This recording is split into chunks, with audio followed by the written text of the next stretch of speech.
This is Sheila Sprumula you're seeing on the screen. This Hi. is our last presentation in series 4 of the Monday Live series. I leave it to Sheila. She's going to introduce us to the puzzle at first, and then we'll go into a PowerPoint. This is the first piece. These are laser cut out of wood. The second piece, if some of you might be familiar with the Chartres style 11th circuit labyrinth, these are all derived directly from that medieval labyrinth. This is the third one. This is the fourth pattern. This is the spiral path that comes when you cut one of these patterns, when you cut one of these labyrinths. Every one of these 4 templates that I showed you are common to every one of us. We all have to go through these developmental performance wayfinding behaviors to come into form. But the path, this path that collapses and expands, is unique to every one of us. None of it is the same. It is the biology that is our biography that can never be duplicated, like van der Waals says. This is going to be the story of my certification journey. I borrow slides from it, but I've modified them. And by way of doing that, I will also introduce the Chartres for Peace Labyrinth. Our real teacher has been and still is the embryo, who is incidentally the only teacher who is always right. That's Victor Hamburg. He was an embryologist, and I believe he taught both van der Waals and Brian Freeman, who wrote Blechschmidt's book, translated Blechschmidt's book on dynamic morphology. Can it be true that patterns in our prenatal experience serve as a kind of template for patterns later forming the tissues of our complex postnatal life behavior? I'm using the term behavior because van der Waals says that the embryo is expressing something by its gestures and its growth movements. We're going to be exploring what that might mean.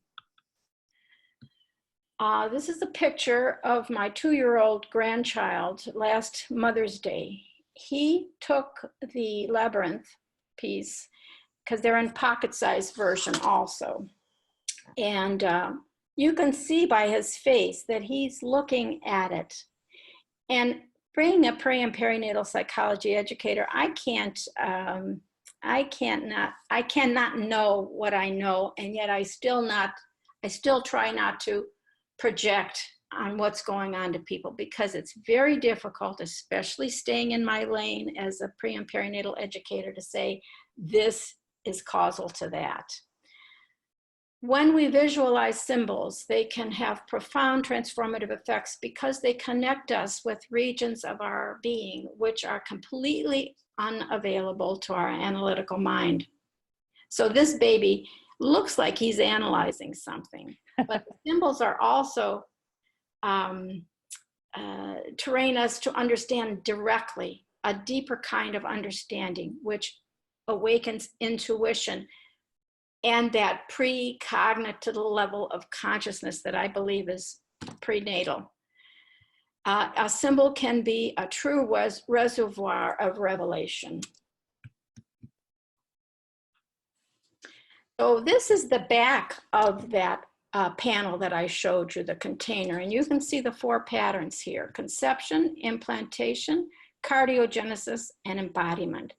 Think back again, maybe to, as we paused at the beginning, what pattern were you most attracted to? Or maybe you were attracted to the spiral. The embodiment skills as spiritual formation behaviors. In the training, I learned embodiment skills. In biodynamic craniosacral practice, I actually experienced embodiment skills. I took my experience of one meditation during my biodynamic craniosacral training to understand that the compressive, all around compressive feelings that I was having during meditation that I could stay with that process and it would resolve itself through its own healing process. When I came out of that compressive globally compressed experience during meditation, I said to myself, that felt like I was in a womb during a labor contraction. And I am not supposed to be at the bedside of people anymore giving birth. I'm supposed to birth myself into the second half of my life. That's how I started applying my senses, my embodied experiences, to try to figure out what was going on psychospiritually with me. This was pretty much toward the end of my midlife crisis period. So these templates at the left, the first one is what van der Waal calls the preconception attraction complex. When the egg and the sperm come together, their polarity, they're so polar in their characteristics, but they belong together. They negotiate for hours. Is there going to be a conception? Isn't there going to be a conception? The lab workers know when the whole complex with thousands of sperm on the outside of the egg, with their tails starting to turn and curve because they're flagellating, trying to be sperm, the whole complex starts rotating counterclockwise. That's the preconception process. That twirling or whirling forms constellations, galaxies, tornadoes, weather patterns, embryos. It's a universal pattern. And during the actual joining and fusing of the egg and the sperm, van der Waal says we fall apart into ourselves. So that first behavior or movement of embryonic development is centripetal. We move in and fall apart into ourselves. The second one is implantation. That's centrifugal. We reach out to root into the womb lining. The third one is cardiogenesis. Again, if we only stay out there, there's danger of becoming what van der Waal calls a wind egg. Only the extra embryonic material form on a wind egg. And in the PPNE program, you have to show up. If you don't do your own work, if you don't get your experiences out of your head and embodied, you're going to be a wind egg, like a blowhard, you might say. So you have to show up. Van der Waal says this gesture of coming back toward your own central body is the heart, forms the heart, and it's your heart that brings you here to this planet. Embodiment is the third one. It begins with the delamination. We're 2-layer discs. The third layer disc starts forming us into a 3-dimensional body. That again is centrifugal. We have to build this body wall around us by rotating 180 degrees and turning ourselves inside out, which is recapitulated. All of these are recapitulated on the psychospiritual level later. I'm going to tell the story some of the story through my slides from the first presentation that I did for APA in 2015. And narrative currency is meaning. It's not truth. So I'm not an embryologist. I do not use case studies. I use story to get to the truth of the situation.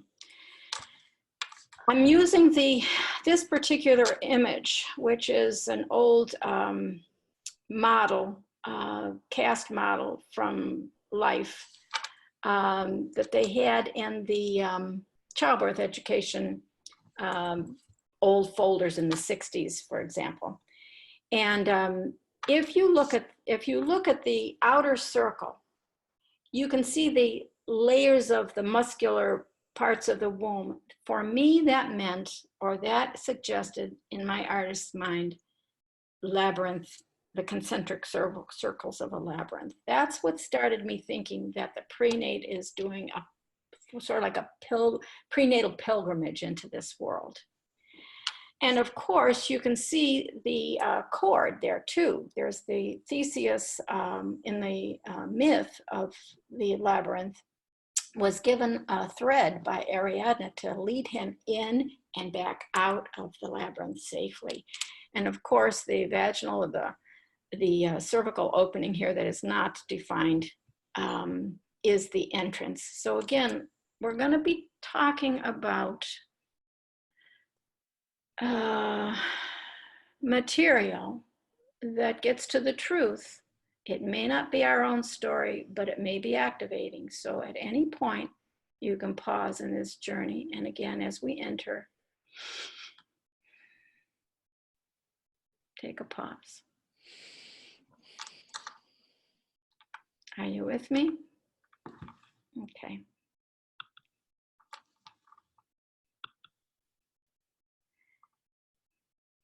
This is where we're going to be entering.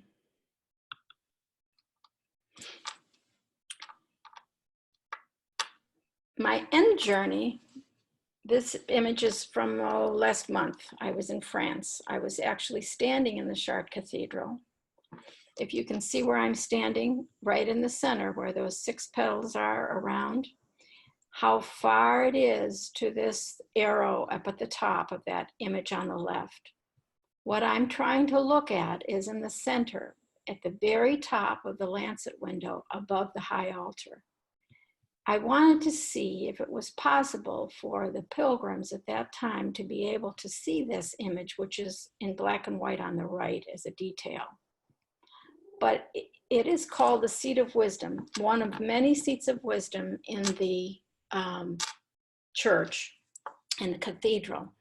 But this particular one had meaning for me because I was doing this, putting this idea together at midlife. And when you walk in the cathedral, you're walking in at the west wall where the sun goes down. But where this image is, and when you arrive at the center of the labyrinth, you're facing east, which is where the sun comes up, or new beginnings.